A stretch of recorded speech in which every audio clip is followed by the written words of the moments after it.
A cruz está vazia, o túmulo foi aberto.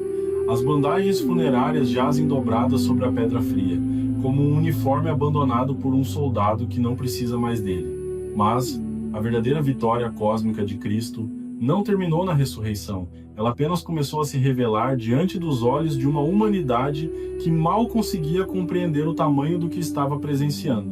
40 dias depois de vencer a morte, depois de aparecer a mais de 500 pessoas simultaneamente, depois de comer peixe assado com os discípulos à beira do mar da Galileia, depois de restaurar Pedro com 3 perguntas de amor, chegou o momento decisivo.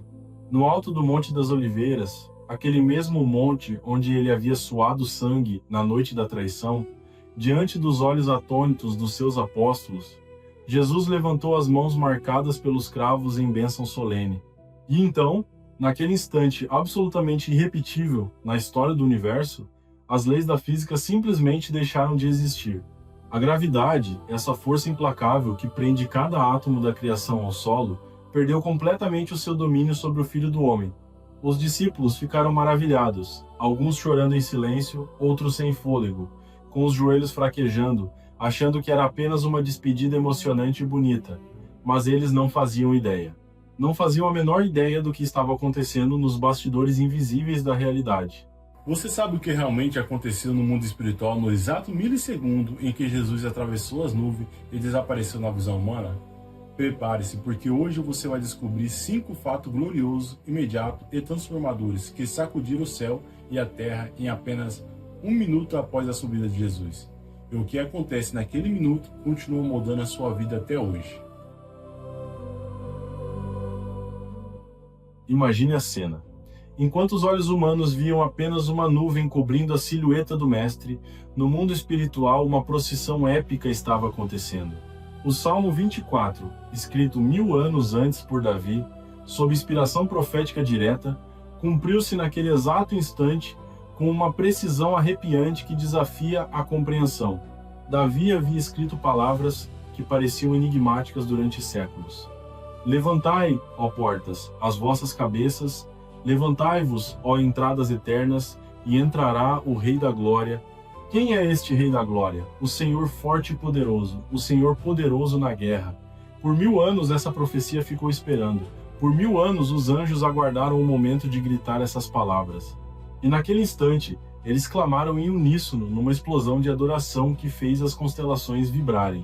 Pela primeira vez em toda a eternidade, o Verbo Divino não voltava apenas como Espírito puro, não voltava apenas como a segunda pessoa da Trindade em sua forma original. Ele trazia consigo algo absolutamente inédito no universo.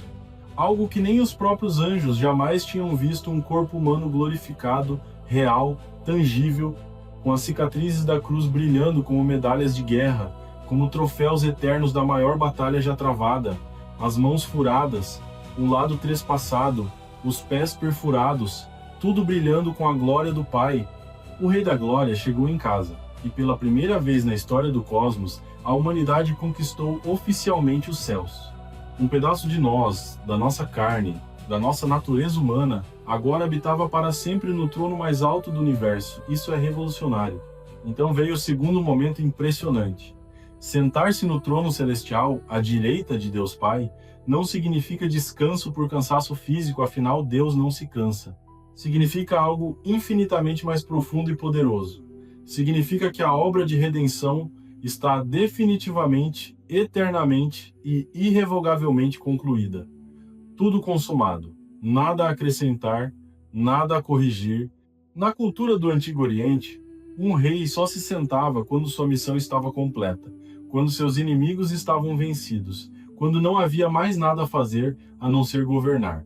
E foi exatamente isso que aconteceu. O Salmo 110, a profecia mais citada por Jesus sobre si mesmo, finalmente se materializou. Disse o Senhor ao meu Senhor: assenta-te à minha direita, até que eu ponha os teus inimigos por estrado dos teus pés. Naquele milissegundo sagrado, o inferno tremeu das suas fundações mais profundas. Satanás, aquele acusador antigo que havia sussurrado mentiras desde o Éden, soube com absoluta certeza que a dívida humana estava paga para sempre, que o preço do pecado havia sido cobrado integralmente e que nenhuma acusação jurídica contra os redimidos poderia mais prosperar diante do tribunal celestial. A autoridade máxima sobre todo o universo visível e invisível, sobre cada estrela, sobre cada átomo, sobre cada alma, foi entregue nas mãos feridas do Cordeiro. E o mais glorioso de tudo isso, ele não está sentado apenas para reinar, ele está sentado também para interceder. A Bíblia diz que ele vive eternamente para interceder por nós. Neste exato momento, enquanto você escuta essa narração, Jesus está diante do Pai, falando o seu nome, advogando a sua causa, cobrindo suas falhas com o sangue derramado no Calvário. Você nunca está sozinho, você nunca está desprotegido. Você tem um advogado no tribunal mais alto do universo. Mas enquanto tudo isso acontecia nos céus, algo também estava acontecendo na terra.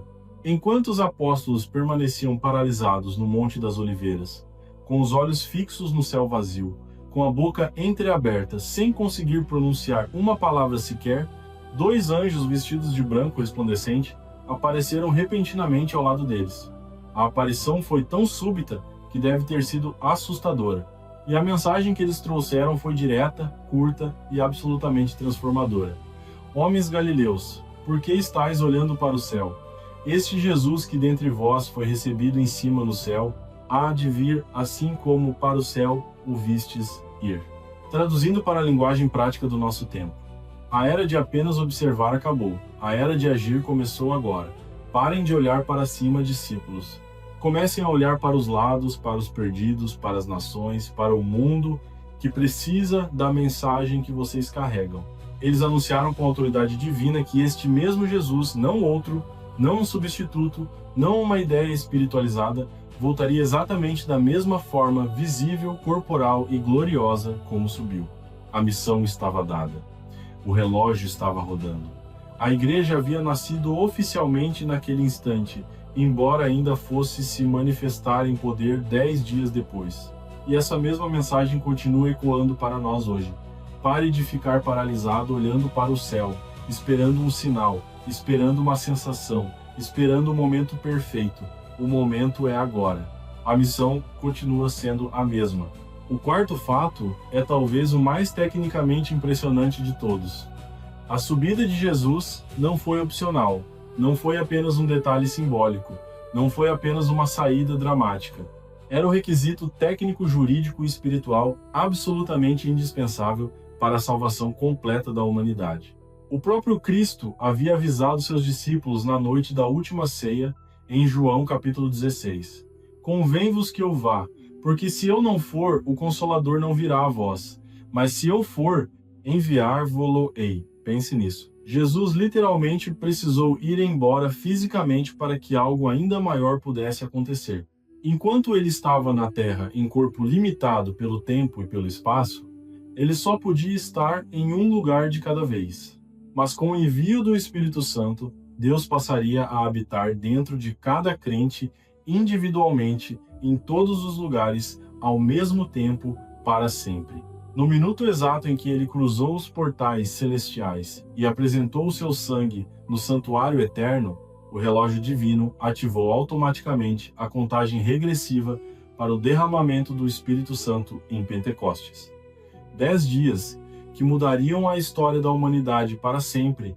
10 dias que transformariam pescadores em apóstolos, covardes em mártires, analfabetos em teólogos. A nova aliança foi oficialmente ativada. O véu do templo, que havia se rasgado no momento da morte de Cristo, agora tinha seu significado pleno revelado. O acesso ao Pai estava aberto para todos, sem necessidade de sacerdotes humanos intermediários, sem necessidade de sacrifícios de animais, sem necessidade de rituais complexos. Apenas pela fé no Filho. Este é o fato mais temido pelas forças das trevas e mais consolador para os filhos de Deus. No momento em que Jesus se sentou no trono, todo principado, toda potestade, toda dominação, todo reino corrupto da terra e toda a hoste espiritual de maldade nas regiões celestes tornaram-se, a partir daquele segundo, apenas o estrado para os pés do Rei vitorioso. A sentença foi proferida, o juiz se assentou, o veredicto foi selado com o sangue do Cordeiro. Todo o mal que você vê hoje no mundo, as injustiças, as guerras, a corrupção, o sofrimento, a perseguição aos cristãos, a degradação moral, tudo isso não é sinal de que o mal está vencendo.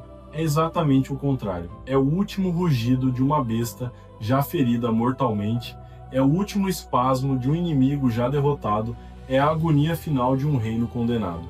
O tempo em que vivemos hoje, esse tempo que parece tão sombrio às vezes, é apenas o período de graça, a janela misericordiosa aberta pelo próprio Deus antes do julgamento final e definitivo. Deus está prolongando esse tempo não porque seja fraco ou indeciso, mas porque é profundamente paciente, porque não quer que ninguém se perca, porque está dando a cada alma a oportunidade de se arrepender. O mal já foi derrotado no Calvário e sentenciado no dia da ascensão. Só não sabe ainda, ou finge não saber, que seus dias estão contados. Então, quando Jesus assumiu oficialmente o trono naquele dia inesquecível, o relógio da salvação começou a bater para cada um de nós pessoalmente. Ele não nos deixou órfãos, ele não nos abandonou, ele não se afastou de nós. Muito pelo contrário, ele assumiu o comando absoluto do universo inteiro para interceder por nós diante do Pai todos os dias, a cada segundo, sem cessar jamais. Ele está mais presente agora do que esteve quando caminhava pelas estradas poeirentas da Galileia. Naquela época, apenas algumas centenas de pessoas podiam estar com ele. Hoje, bilhões de crentes em todo o mundo podem experimentar a sua presença real, contínua e transformadora através do Espírito Santo.